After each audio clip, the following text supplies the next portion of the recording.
心靈需要與關懷之平安與盼望。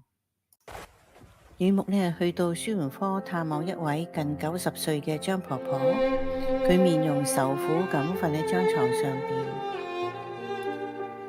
張婆婆同雨木講，喺60年嘅時候，丈夫已經過身，佢自己獨力湊大2個仔，但係而家佢末期啦，2個仔都好少探佢，佢感覺到無奈同埋好唔開心。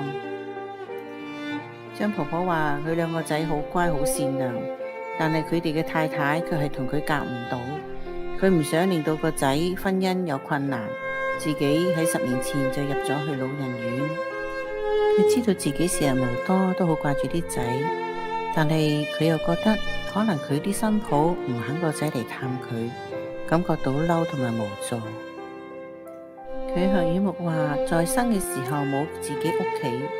死後唔知去邊度，感覺好孤單，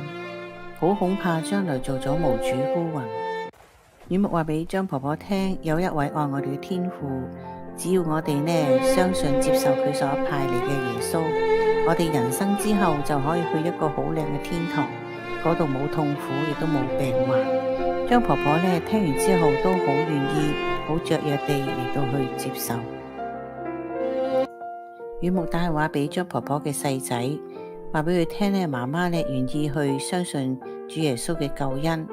佢顯得有盼望，同埋心裏邊有一份嘅平安。張婆婆嘅細仔嚟到探望張婆婆，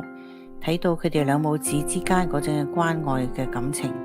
張婆婆亦都同細仔講，佢選擇咗信耶穌，將來會去到好靚嘅天堂，亦都同細仔交代咗佢嘅身後事。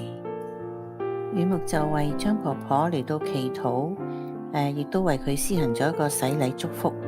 佢心裏邊知道佢幾時離世，天使就會嚟接佢，